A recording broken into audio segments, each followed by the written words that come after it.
The CEO of a global automotive group said they like to joke within the company that their official, global, corporate language is not English, but bad English. This wasn't a negative thing. In fact, they were quite proud of it. Because by embracing bad English, this funny mix of grammatical errors, random pronunciations, and made-up words, they were giving everyone a voice. Even those who weren't so comfortable with their English could speak up and share their ideas because they weren't afraid of making mistakes. They knew that their bad English was good enough. Now, I know that not everybody agrees with this perspective. Ask anyone in the multi-billion-dollar English as a foreign language industry, and they will likely tell you that accepting bad English is a very bad idea. We have language rules for a reason. We enjoy fighting over them. And this is true in any language, not just English. Because the way we speak is a part of who we are. We can hear through language who belongs and who's an outsider, who fits in and who almost fits in, but not quite. This was one of the main reasons why I wanted to learn Danish. I'd be sitting at dinner parties, and something really funny would happen, and everybody was laughing, and then the whole room went silent while someone translated the last 5 minutes of the party to me. And then all these eyeballs ran right in my direction, awaiting my reaction.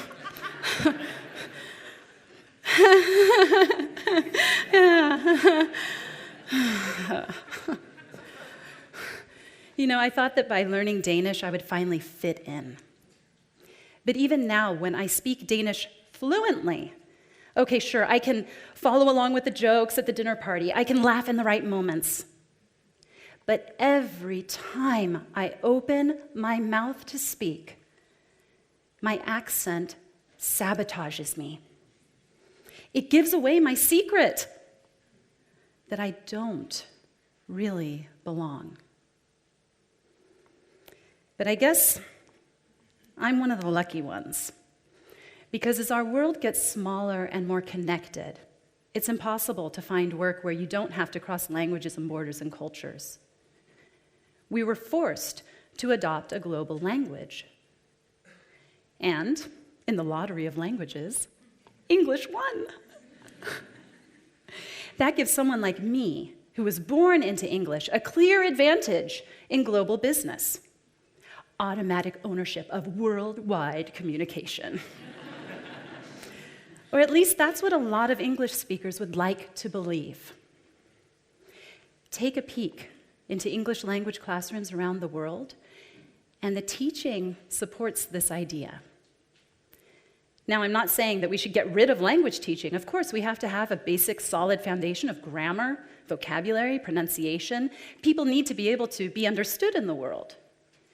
But we have plenty of people who speak really decent, bad English, who are stuck in these classrooms, and we're forcing perfection on them. And we're fixing their grammar, and we're fixing their pronunciation, and we're fixing the people to make sure that they can speak some kind of generic American or British proper English, so that they can better fit in with the English-speaking world. But here's what's really interesting about the English-speaking world. Only 400 million of us were born into the English language. Compare this to the 2 billion voices who have had to learn this language in a classroom. Right now, in our world today, we have 5 times more voices that stand out than fit in. And suddenly, on a global stage, such as this one, I'm an outsider again. But this time in my own language. Can't win. So let's take a closer look at this other side of language. Let's see how we can become better speakers and better listeners so that we can increase the understanding in our world today. You know, I've always thought it was kind of funny that we try to fit these 2 billion people into this little box with 400 million. I mean, wouldn't it be a lot easier and a lot more fun to make the 400 million fit into the 2 billion? We're quick to assume that all of our miscommunication, all of our global communication problems, they must be the fault of the 2 billion bad English voices. Because, well, of course, they speak bad English. But you might be surprised to hear that the exact opposite is actually true. Numerous studies on global communication have shown that misunderstandings increase when one of the 400 million good English speakers enter the conversation. It's the truth. How can this be? The other side of English is very interesting. We like to believe that we have this ownership over the language, but no one owns the English language anymore. The last 10 years, I've been traveling the world as a speech and communication specialist, helping to fix these 2 billion voices. They come to me because people have told them that they have a heavy accent, that they're embarrassed about the way that they speak, or they come because they know that opportunities are passing them by. These talented, well-educated, global leaders who are perfectly confident and eloquent in their own languages want to erase their accents, their identities, so that they will be respected for the ideas coming out of their minds, instead of judged for how the words are coming out of their mouths. So they come to me, and they ask me to fix them. But there's just one problem. These 2 billion voices aren't broken.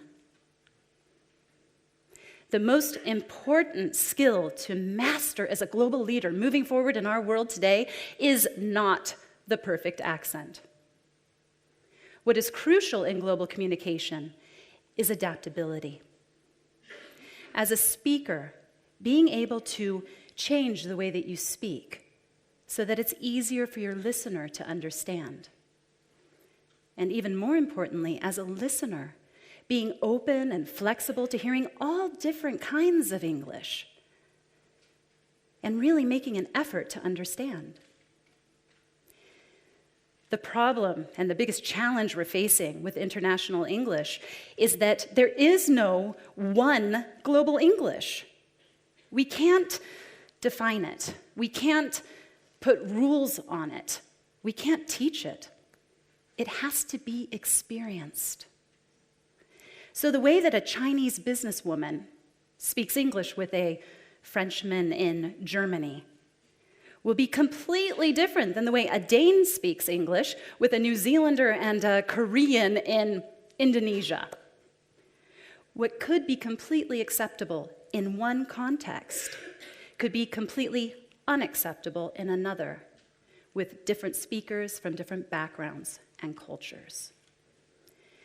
This is why when I'm working with a speaker for the first time and they come to me because they're getting ready for a big presentation or they just want to survive the next international conference call, the first thing I ask them is, who are your listeners? Where are they from? What's their language level? What kind of cultural differences do we need to take into consideration? How do they hear the language? These aren't always easy questions. And it's very possible you've never thought about them before. But if all of us, both the good English speakers and the much more common bad English speakers, if we all went into our conversations with our listener in mind, our communication would work a lot better. We need a lot more research on English as a lingua franca, a common language. But studies suggest, and I've seen this to be true in my work, that there are certain sounds that when articulated just right, make it easier for your listener to understand. And there are other English sounds that make absolutely no difference whatsoever. So for example, if you take the letter T and you pronounce it as a nice crisp T, a T, in words like internet, clarity, water, it's going to be easier for your listener to understand. They can wrap their ears around that sound and understand you better. The same is true for a stronger pronunciation of the R sound, something that we commonly think is really unique, although it isn't, to the American dialects of English. On the other hand, how about that terrible TH? You know, that or sound that every single one of the 2 billion voices struggles with, making it totally impossible to tell anybody that they're thinking about 3,333 things. Well, guess what? That sound, it doesn't matter. Not at all. And I'm sure many of you right now are really angry with your English teachers. But we know that you can change that sound. You can switch it out for something else. And as long as you are consistently pronouncing the TH with that sound, everyone will tune their ears and understand. So what we're seeing when we go into global settings and look at the pronunciation being used, we're moving away from this idealized accent, the Queen's English, and are focusing instead on clarity and understanding. But these are just our sounds. This is the science of speech, the physicality of pronunciation and articulation. This is just one very small part of our speech. To have good communication, we need a lot more. So as speakers, we need to remember when we go into global settings, we're going to run right into other languages and cultures. And when we grow up in a language, it becomes such a deep part of us that we don't even realize when we're saying something that's culturally based. Ask any American to rephrase these very common phrases. To touch base, out in left field, in the end zone.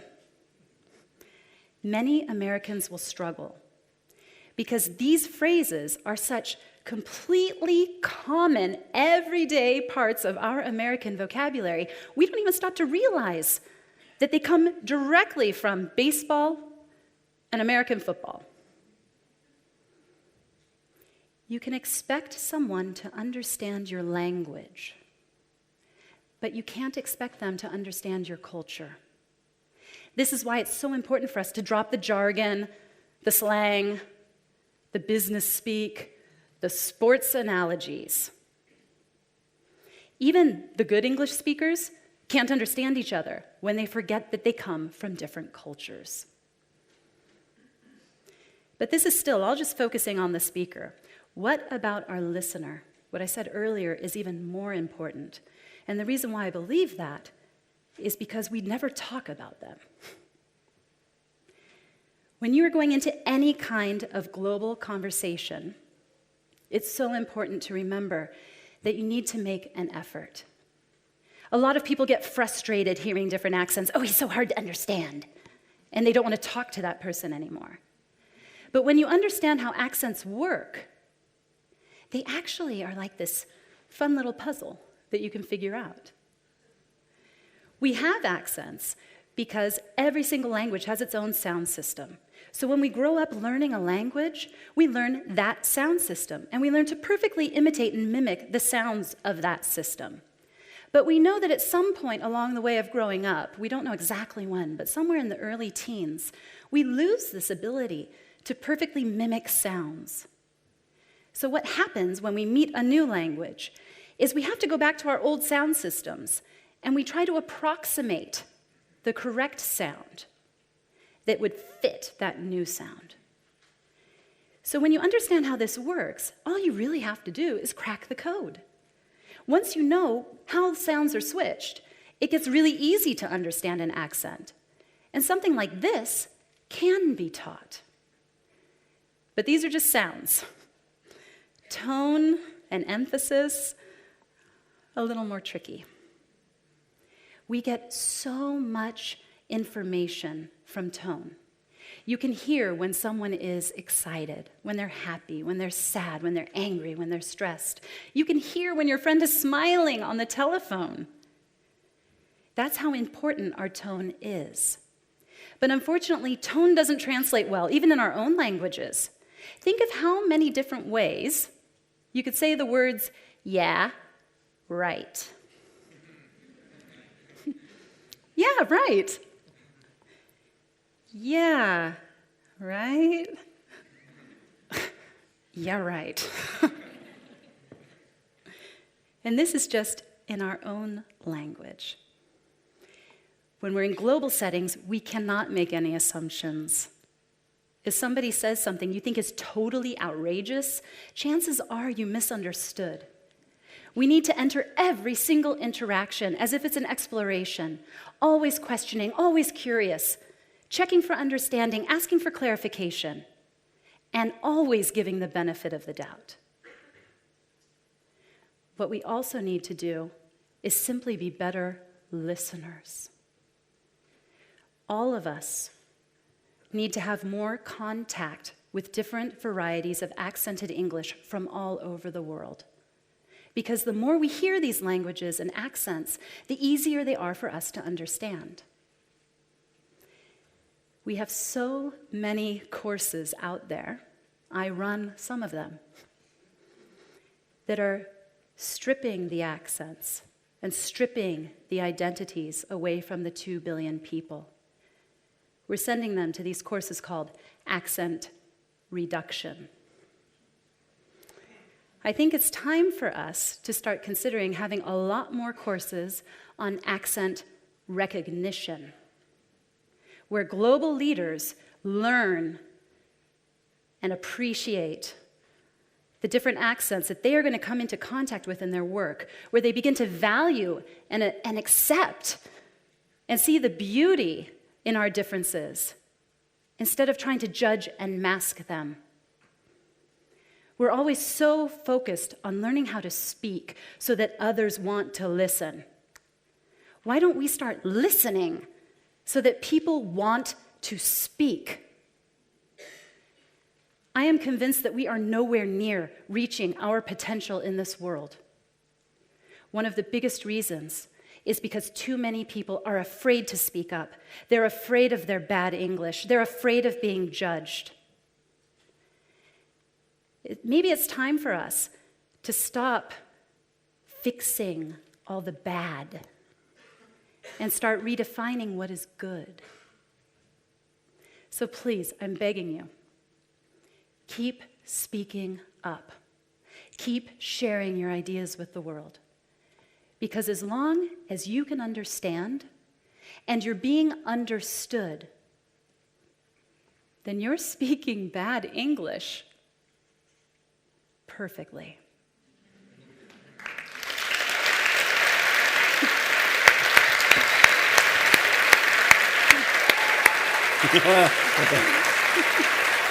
Thank you very, very much. Thank you.